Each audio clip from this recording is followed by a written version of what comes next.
welcome to Leaders of Tomorrow, the series that celebrates the entrepreneurial spirit of micro, small and medium enterprises. On Direct Connect, we're all set to take your queries and help you improve your business. So let's welcome our experts who will share their knowledge with us today and answer all your questions. Dr. Arun Kumar Jain, Professor of Strategy, Tech Innovation and Corporate Governance at IIM Lucknow, and N.K. Meni, former Deputy Managing Director in charge at SIDBI. Welcome, gentlemen. Let's head into our first call. This is B.M. Devaya, CMD of Green Agro Pack, on the line from Bengaluru. Yes, Mr. Devaya, what's your query for us today? Green Agro Pack Private Limited is in the business of food processing, mostly connected with horticulture crops grown in Karnataka. We want to expand the same outgrower scheme or the contract farming activities to other crops as well. Creating a cold chain, we would like to retail these vegetables without setting up a retail chain as such, which needs a capital investment of 100 crores. How do I raise this equity is my question. Okay, Mr. Meni, 100 crores of capital to be raised by a company that's already, I'm assuming, doing very well in the agro space. What are the options? There are both options, debt and equity. Mm-hmm. And if he's looking at equity, that's the impression I got. Yes. Then he would have to look at private equity or venture capital funds. There are funds which target the agro space in particular. You have the Rabo India Advisors. Yes. You also have the Godrej Agro Vet Fund, which is targeting agricultural projects. Then you have, of course, organizations like SIDBI and NABARD and ICICI, etc., also who have set up such funds. Incidentally, NABARD also provides concessional lending for setting up of cold chain projects, etc. So you could look at lending through NABARD or commercial banks and institutions and access the equity through any of these funds. But besides equity, I would like to suggest that there are certain subsidies available from the Ministry of Food Processing also for such projects. So you should look at that subsidy because it can be a very substantial amount, and if you can get an element of subsidy within the means of finance, it brings down your interest rate, overall interest rate considerably. Right. Professor Jain, your options for Mr. Devaya? My take is slightly different on this particular issue. As the caller said, he is more into contract farming and that related to horticulture, and he wants to establish a food chain or a cold chain kind of a thing. Right. Now, two major issues. If he is going for equity participation, which means is he willing to, excuse me, dilute the shareholding, because other person is going to have shareholding in that. Absolutely. And I don't know what the size of the business is, so he has to get a valuation done for his business. If he is a small kind of a business at the moment, then the 100 crores could eat up all of his shareholding. So that means ceding the control of his business. I am sure he is not going to do that. Other option could be that there are, as Mr. Mani just mentioned, that he can outsource these refrigerated vans in the transportation, so that he doesn't have to incur this kind of a capital cost. Right. But so there are pros and cons to this issue as well. But then the third option is IPO route. I wouldn't suggest an IPO route of 100 crores because the cost of underwriting and management would be too high for that kind of a thing. So venture capital or something that remains the thing. Right. But then is it worth it? He has to look into this issue. Okay, so either a venture capital funding or perhaps looking at outsourcing some of the operations that you're looking to get into. I hope that answers your question, Mr. Devaya. Time for our next query. This one is an email. It's from Mahendra Amrelia, Managing Director, Industrial Rubber Products. He writes to us from Thane and he says, we are facing a challenge in trying to scale up. Banks do not help when required and interest rates are quite high. Electric power is also expensive and I don't know where to get guidance for exports. Can you please help me? Mr. Meni. Well, these are the typical kind of queries and grievances of every MSME. I will say that power rates are high, interest rates are high.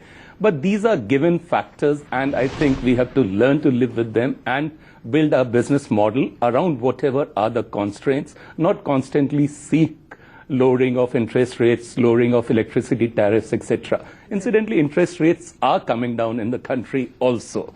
But having said that, I think basically he also mentioned that loans are very difficult to access from banks. I would just like to give a holistic picture in the sense that commercial banks are required to have an year-on-year growth of 20% in the micro and small enterprise portfolio. It's a priority lending sector. It's a priority sector lending, and under the PM's task force, they are mandated to grow by 20%. And out of that, 40%, they have to show 40% overall towards the micro sector also.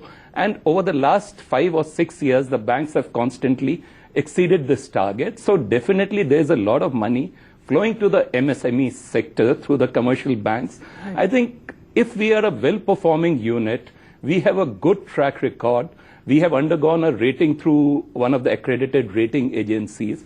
Normally, this would help us in bringing down our interest rate, and our track record would ensure constant funding.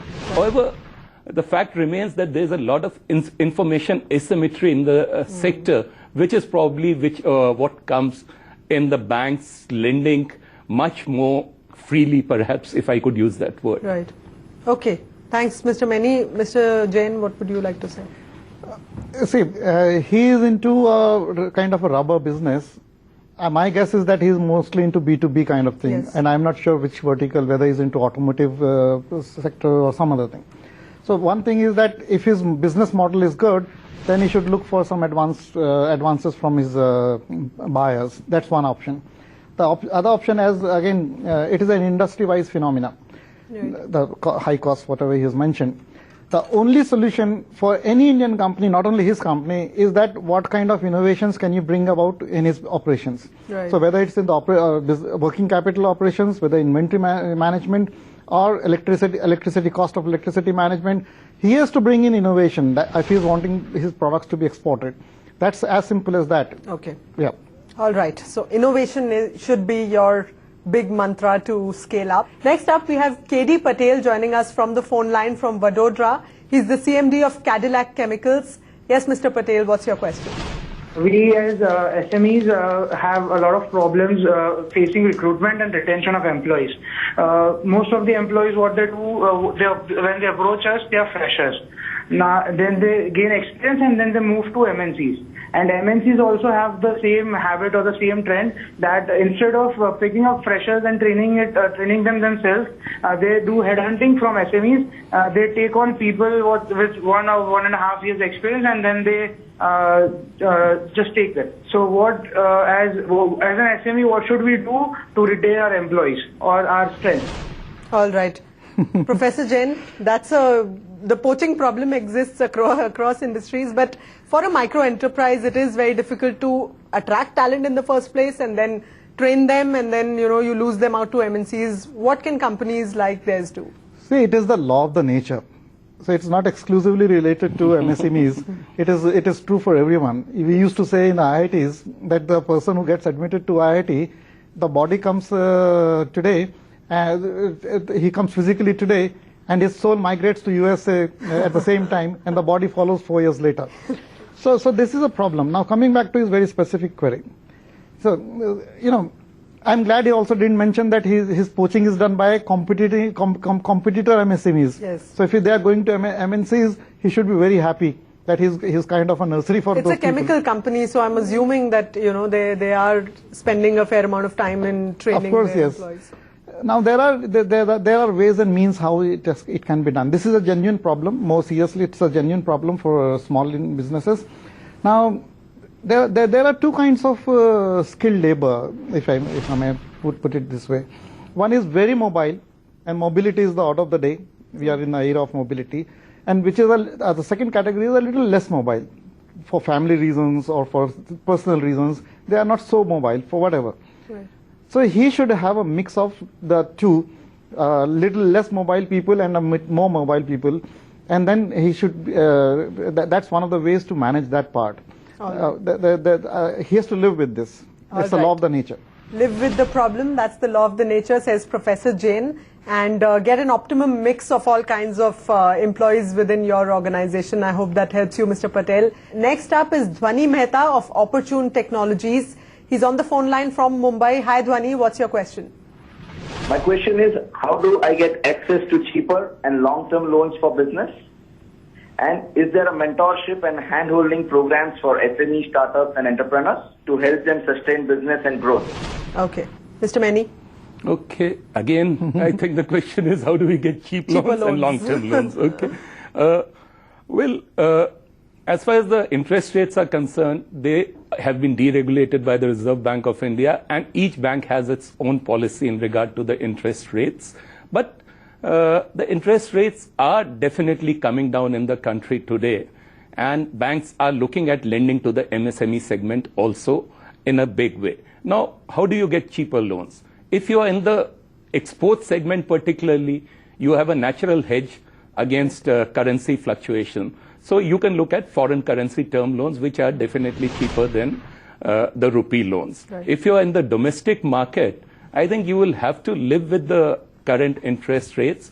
And I don't think interest rate is that big a factor that one should be concerned about. One should be concerned about getting timely and adequate finance. So look at a financer who meets your total financing needs and gives you quick, expeditious delivery of your loan also. All right, Dhwani, I hope that answers your question. The second part of that was, what's a good mentorship program that an SME can look at? Professor Jain, you have some ideas there. Rather than cheaper loans, a small, medium enterprise requires good mentors. Right. That's where they lack. They don't know how to go forward, where to go. They want to go export. They want to go into new technologies. So there are a number of people coming out from the private sector who have just come back from abroad, or even if they are living abroad, right, or bankers who have just retired. They are the right people to go to and ask for advice. They should get good advice rather than seek for cheaper loans. I think that's the crux there. All right. It's a pure demand and supply question. There are no cheaper loans at all in the world. Everybody would go after it then. Yes, yes. Mridu, can I just add to that? Sure, Mr. Maini. Yeah, there are certain industry associations which are doing a very good job in mentorship also. For example, the Faridabad Small Industries Association. It is building up 25 leaders of tomorrow. Right. So they picked up the growth companies and are mentoring them in various ways and attaching them to good mentors from across the industry also. So Great. it's a you could look at your industry association also playing a major role in this. All right. That's the Stop essential going part. after cheap finance and look for the right mentors. That's the, that's the mantra of our experts for you. Let's take a short break right here on Leaders of Tomorrow Direct Connect. We will continue on the other side, so stay with us only on ET Now.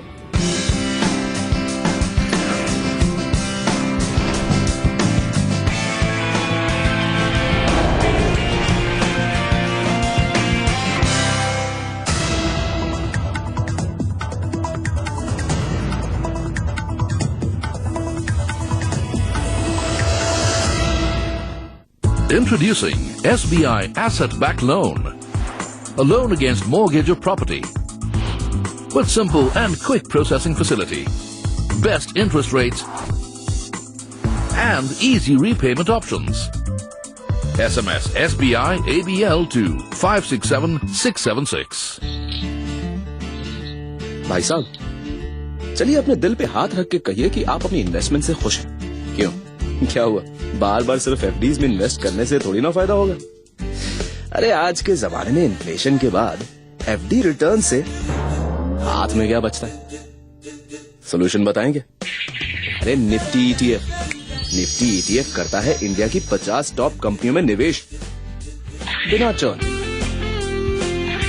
Charges बहुत कम और higher returns की वजह से inflation का कम प्रभाव, यानी हाथ में बचे ज्यादा। इसे कहते हैं रियल रिटर्न्स। यही तो है निफ्टी ईटीएफ का जादू। अरे भाई अब तो अपने दिल पे हाथ रख के कह दीजिए। हाँ? सोच कर समझ कर इन्वेस्ट कर। All investments in ETFs are subject to market risks. Read all relevant documents before investing.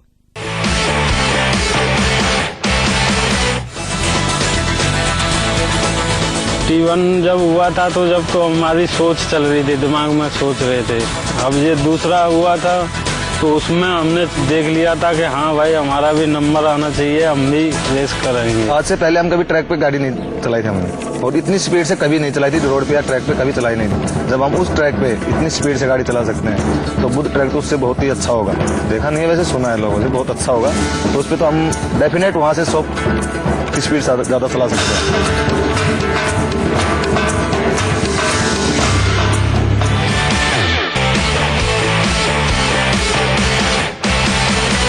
Promotion, अगला पे हाइक, प्लानिंग की है क्या? किस्मत पे मत छोड़ो, take charge of your career, get certified, get ahead, simplylearn.com।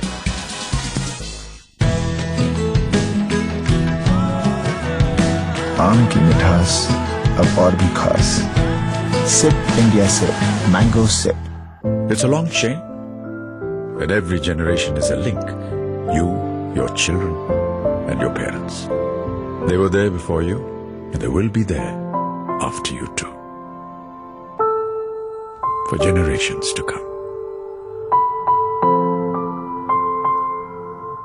When the going gets tough, the tough get going. Ashok Leyland, one of India's largest manufacturers of commercial vehicles and a world leader in defense logistics vehicles. Tough, reliable, comfortable. India moves on Ashok Leyland. Introducing SBI FlexiPay Home Loan. Home loan EMIs to match your income today and tomorrow. Why wait till tomorrow when you can buy a dream home today?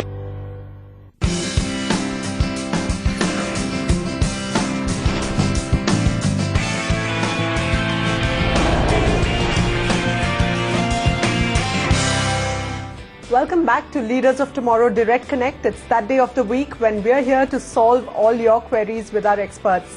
Let's listen in to our next caller. It's R.D. Dikshit, Vice Chairman and MD of Menon Bearings, and he's joining us from Kolhapur in Maharashtra. His group employs over 3,000 people and he's facing a challenge with respect to human resources. Mr. Dikshit, welcome to Leaders of Tomorrow. Please tell us your query. So every year we recruit fresh engineers, fresh technocrats, and we find that they're very raw, and then to develop the skill we have to train them for considerable time, and it's really sheer waste of time and energy, because after 1 year if they are not found okay, either they will go, we have to remove them. So my question is, now we think that we should develop the employees in the colleges itself. We will develop them to hire instead of we hire them to develop. So this is a concept. So I would like to know that, is it a correct concept and how to proceed? Okay, Mr. Meni, that seems to be a well thought out process, going to the direct engineering colleges which will feed into their their employee chain and training people with respect to their job requirements. Is that a good idea? Well, it's a good and sound idea, but I don't think it would still stop the problem of employee poaching. Or turnover is something which is inevitable, especially in a unit employing over 3,000 people. So I think we accept it as a fact of life, as was answered in one of the earlier questions also. But simultaneously, we look at staff retention policies. Can we be an employee whom people want to work with really? And we look at some of the organizations which are the best places to work in, and there are organizations of this size with this many employees which are rated amongst the best places to work in. I can recall one of the microfinance institutions which deals with poor people at very, very low salaries also for their loan officers, etc. Ujjivan has been rated as one of the best places to work in the country in the last 3 or 4 years continuously. Right. So and that's a small enterprise. Yeah, it's a microfinance institution lending to the poor, basically. So we got to look at staff retention policies. We could look at maybe deferred kind of bonuses, loyalty bonuses, etc. These, and we could maybe going forward even consider some sweat equity for some of the key employees at least. But training people right from the college is something which is always very, very welcome. Professor Jain, that did sound like a good strategy. Is that the way Menon Group should be? It requires a little tweaking from my point of view. The one thing he mentioned was about that he hires very raw people from the engineering colleges. Yes. I think his selection criteria has to be a little bit more robust as to what kind of people he is looking for. If they are not And fitting, perhaps target better colleges as well. yeah, maybe. But if he says that after 1 year he has to give them pink slip, doesn't look nice to me or to the morale of the organization as such. Right. But coming back to the other thing which he mentioned, I think he should study a little bit more as to how the German companies, the small companies in Germany, they retain their talent. So they hire interns even at the school level, and they put the young interns with some of the senior most skilled people. Right. So by the time this skilled person retires or goes away, this young talent is willing to come and work on the same machine because he has been trained to that. So that's internship is one aspect. The second aspect is, of course, he can have tie-ups with universities and academic institutions where this kind of, so he, in fact, he also gets to know what is happening on the other side of the story.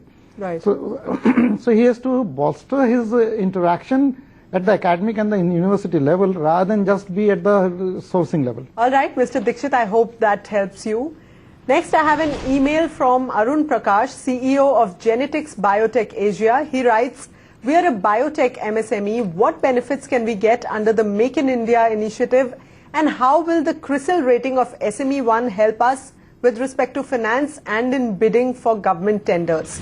Mr. Meni, how does a CRISIL rating help?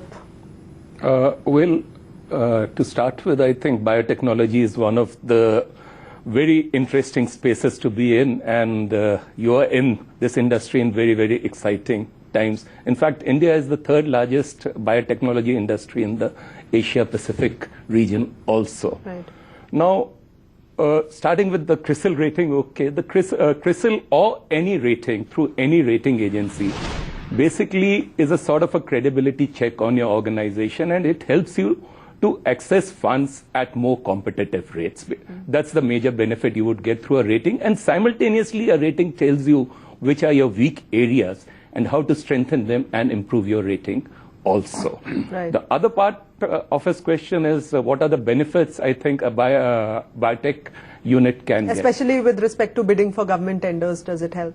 If you are registered as an MSME, you can a registered MSME can bid for the government tenders, and there is a purchase price preference for micro, small and medium enterprises and the government bidding also.